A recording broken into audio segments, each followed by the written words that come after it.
Headed down to Key West High School right now to go see Canes defensive line commit Josh Johnson. Excited to go make this trip, man. Excited to meet Josh in person here and see what the Canes are getting. I know Miami staff's really excited about this one. He's a sleeper, man. I think because he only played in 4 games last year because of his injury, he's someone that is going to be a big riser this year when people see his tape, and I'm excited, man. I think that Cane's got a good one here. We'll learn more about him very soon here. Peter Ariz here with Canes Pulse. Hit that like button and subscribe to the channel.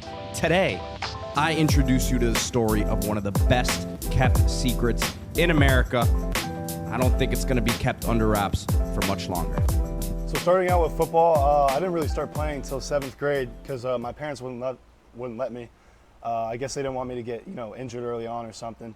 But starting out, I played a ton of sports. Played soccer, golf, even did swimming. Being from Key West, that's something that's really important. But I didn't start playing until 7th grade, and in 7th grade, I played just offensive line and kicker. And then in 8th grade, I really started to fall in love with the game, and that's when I started playing defensive line. And that's when I knew this is what I want to do. And then freshman year, just still learning the position, still learning all that stuff. Sophomore year, had a pretty breakout year, I'd say. Helped me get on the radar with a lot of schools that summer. Took a few visits. Then my junior year, after week 1, I think it was, I got my first offer. And then all those schools I'd been in contact with my sophomore year just started, offering me. That move to defensive line helped cement in Johnson's mind that football was what he wanted to do, a place where his natural aggression could come out in full force.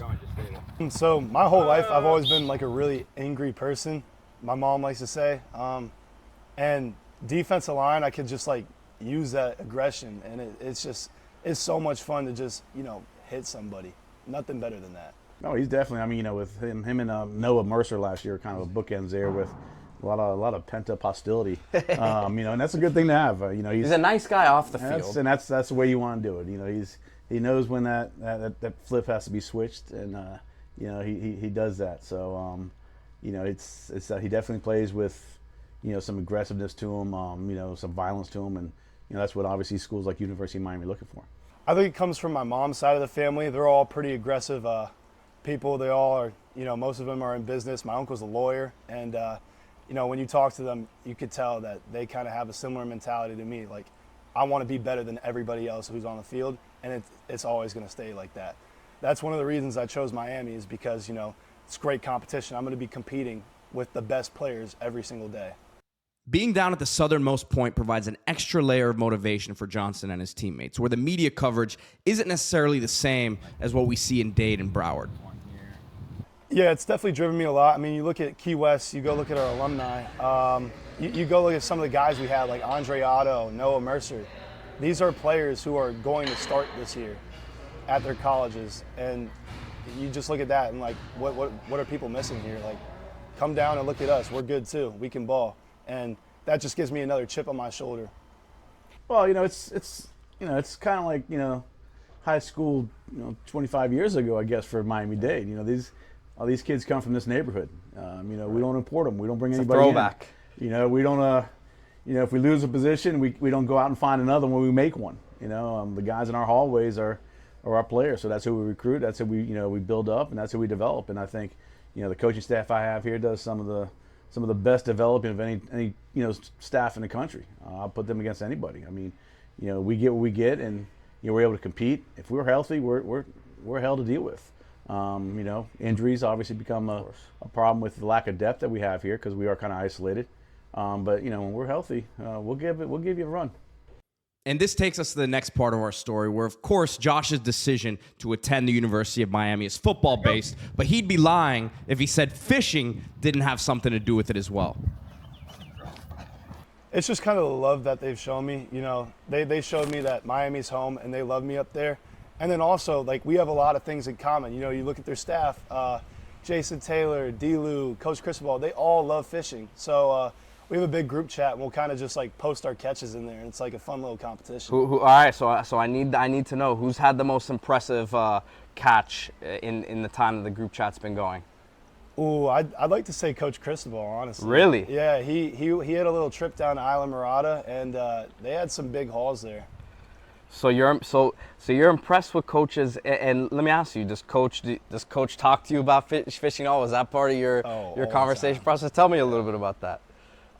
So he always talks about the keys and how he always wants to come down and go fishing here, and talks about his favorite spots, where he likes to go. So he knows his stuff. He's not just doing it because he's trying to recruit you. Oh, he knows his stuff. And I guess that was pretty impressive to you. Oh yeah, it definitely was. No other coach really knows too much about fishing, but him. So I mean, look, he's born and raised in Miami himself. I think that gives him a little bit of a leg up. But yeah, fishing's the greatest. You talk about a hobby. Fishing's more of a hobby to me than anything.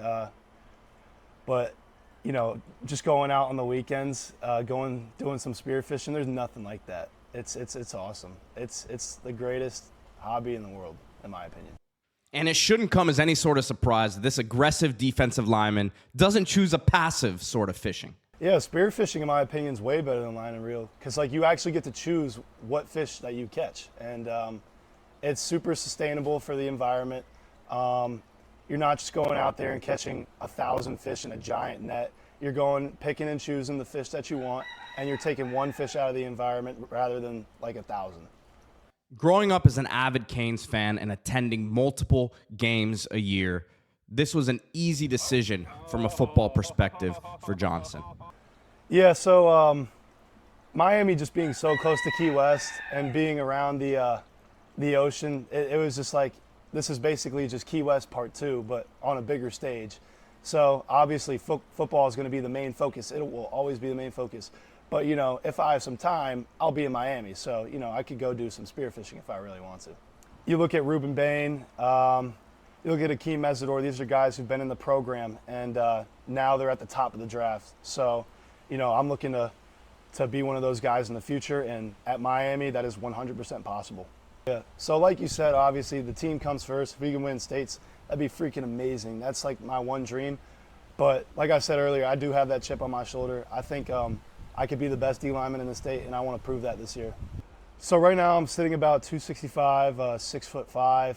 I really like this weight right now. It's just like I feel very fast and like twitchy. But eventually I may need to bump up if I'm going to be playing 3-tech in college. But I talked to Coach Heatherman a little. He says he wants me, as big as possible, but also as lean as possible, so that if need be, I can go out and play some edge. So you talk about 3-tech, and you're a guy who you've played all over the defensive line at high school. At the high school level, you played some defensive end. So why do you think 3-tech is something that you could succeed at the next level, especially in this system that Coach Heatherman loves, those athletic defensive linemen like yourself? Well, you look at the guys that we have right now, like Moten and Scott. They're just super quick guys that could shoot the gaps, and I think Coach Heatherman likes those kind of guys. And me being a faster guy, I feel like what coaches do nowadays is they'll take the big defensive end who's super fast, and they'll put some weight on him, and now you got a super fast defensive tackle. What'd you play last season at? I know it was the first 4 games of the year, but what weight were you at then? I was like 250, maybe 255. So I put on about 10 pounds of muscle and feel so much better right now. So look, you got to think that you might, if you're 265 now, you could potentially be 275, 280 by the time the season starts. Is that kind of the range that you're thinking? So I have to play offense as well and kicker. I'm not sure what my role is going to be on offense. There's talks that I may play H-back and tight end. Woo! So, obviously if that's going to happen, I'll probably stay around this weight. But, if I'm going back to left tackle, I'll probably put on, some extra weight, maybe get up to 270, 275 range again. So talk to me. You just dropped it there, but what would it be like if you get that ball in your hands? I mean, is that going back to like youth football since the last time that's happened? Oof. No one's tackling me. I'm sorry, you're gonna have to ankle bite the absolute crap out of me, but you're you're not tackling me up high. That's for sure. So I'm thinking about it because you started playing 7th grade, you said, right? So what position were you playing back then? Left tackle. Left kicker. tackle. So you've never really even had the chance to have the ball in your hands, is what Actually, you're saying. last season, they gave me a toss on a 2-point conversion, and I converted it. Like, I 100% converted it, but the refs didn't say it was, even though I crossed line of scrimmage. Okay, so this is I'm looking forward to this potentially this season. Josh Johnson at tight end, man. I don't know, man. You might get even more offers after people see you with the ball in your hands. So that would be very interesting. You know, you told me before that you played soccer growing up too. Yep. So how do you think that kind of helped your footwork and your movement at this level? Well, soccer, you obviously have to have super fast feet, you know, passing the ball between your legs, like all that stuff. I think that's helped me a lot. Like my parents and my dad, like they've always like played soccer, been you know, big soccer people. So growing up, that was my main sport, and that helped me get really, really fast, I think, and helped me a lot with my footwork. And also on kickoffs, it helped me a lot, being able to just punch the ball down the field and go, you know, make a tackle. I'm going to be honest with you. If I want to kick a touchback, I can just off of second nature. But if you go turn on my film, you'll see that a touchback may not be the best option because when I'm running down the field, I can make the tackle. Did it take any convincing for him to be the kickoff specialist? No, actually, that's what he started his career as. You know, so he came to us with that, and it was actually a play on the kickoff, you know, team that got him noticed. I think by most colleges first. You know, they saw him, you know, he miskicked the ball, and, you know, I think he only got it down to the 10 or the 15, which he was upset about. So in his anger, he sprinted down, made the tackle, dislodged the ball. You know, and I think a lot of people were in awe of how big or how fast that big guy was moving. So, you know, that's definitely something to put him on the map, but, you know, obviously it took a lot more than that to keep him interested. And, you know, he had a good season up until his injury. I think he was on his way to, you know, dominating. But, you know, again, there goes that depth part of us. You know, we lose a guy like Josh, and, you know, we got to scramble. But we're eager to see what he can do this year. You know, I don't know if you guys ever watched The Water Boy, but I feel like Bobby Boucher running down that field. At 6'5", nearly 270 pounds, it's not just Johnson's sheer size that has people talking. Everybody talks about his athleticism. Well, I mean, for his size, he's explosive. You don't get too many of those. You know, Andre Otto was an athletic big guy we had a couple years ago, signed at Florida State. You know, Andre ran the 200 meters in track. You know, played lacrosse. You know, so Josh is a similar vein. He's, you know, played baseball, for God's sakes. You know, he does track as well. Told me he's a swimmer growing up, some probably, soccer. I mean, he's, you know, just a good athlete. His explosion for his size is kind of unique. It's definitely something that, you know, a lot of guys don't have at that size. His first step is violent, is quick. So, you know, that's something you just can't teach. But, you know, his time in the weight room, he's gone from, you know, a gangly, scrawny little kid to, you know, what you see now. He's, you know, almost 270 pounds and lean, moves well, can play multiple positions on the field. His position versatility is something that's got to excite most colleges. I've had Josh since he was 8th grade summer coming up to 9th grade. And, you know, since then we knew he was going to continue to grow into, you know, what he is now. And he's had to put the work in, which he's done. He's a really, you know, great kid, works hard. He's really dedicated in there lifting constantly. He's been on his, you know, rehab since the injury. And, you know, we knew that what was going to happen with his size, but what I didn't expect is how athletic he is, and his athleticism is superior. Yeah, we're going through O-line drills out here. You see his movement, his agility, and things of that nature. Obviously, he's being recruited as a defensive lineman, but, you know, what do you like about him on the offensive side of the ball? His nastiness, his tenacity. He comes off the ball sometimes too fast for an offensive line, because sometimes you got to be under control. And sometimes he misses block because he's coming off so fast. He's beating the guys past where his aiming point. That'll work at defensive line. Yeah, though. Exactly. But yeah, he's nasty though. So that's one thing I like about him. And in practice, when you have to go against him, right, when he's playing defensive line, I mean, what issues does he present to the O-line? Speed, man. Speed kills. You know, so that's what you want up on the D line. Is you want those guys that can get off the ball and beat you to your first step. We always talk about whoever gets their first step down is going to win. Whoever gets their second step down is going to win. And if he's already on his third step, by the time you're taking that first step, you're in trouble. And he's having his hands. He has good range. His hands are getting into you. It's a problem. So Johnson only played in 4 games last season after tearing his ACL, and one of the reasons why I think he's big time underrated nationally. Committed to Miami, and the Canes beat out Florida, Wisconsin, a few other Big Ten schools.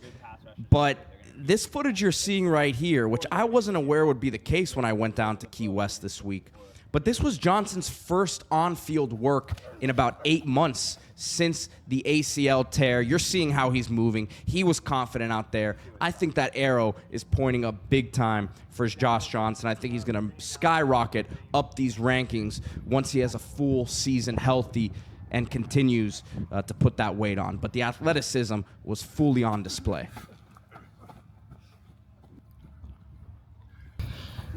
So that was your first go at it, really, in how long, man? It's been a while, man. It's been like 8 months. I think 8 months post-op, 7 months post-op. How you feeling? I feel a little slow, but that'll all come back, just strengthening the leg, all that stuff is going to help.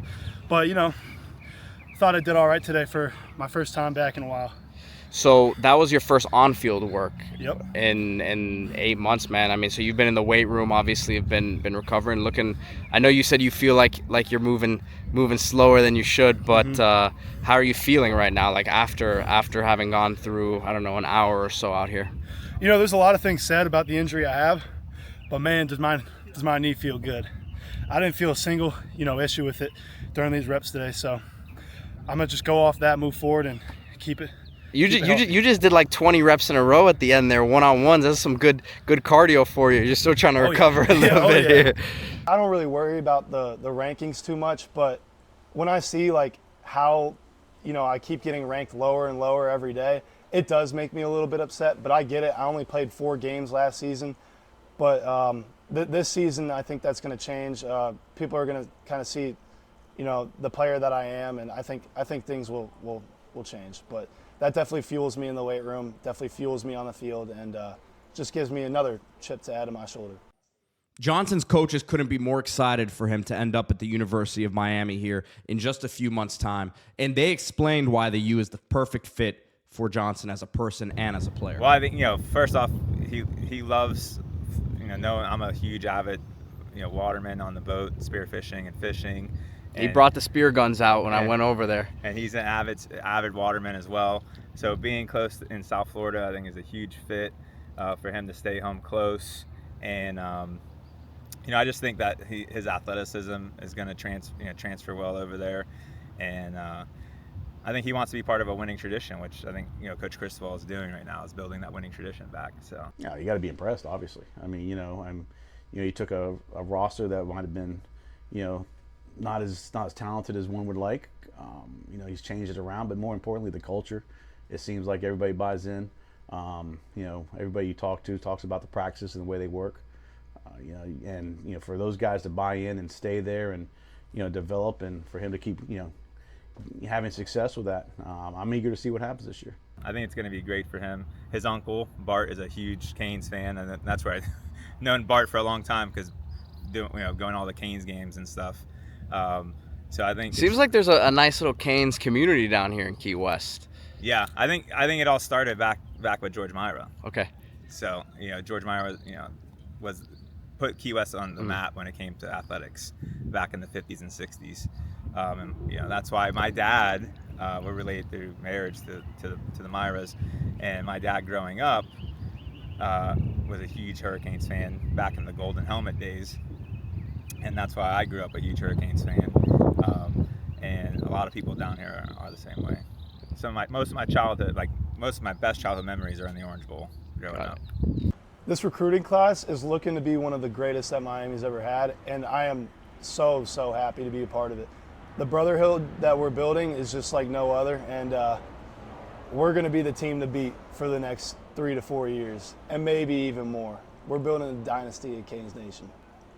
And by the way, this weekend you're in town for your official visit, so what are you looking forward to? Oh, definitely building the brotherhood even more, meeting some of my new teammates, and getting to know the coaches and the players who are already on the team even better.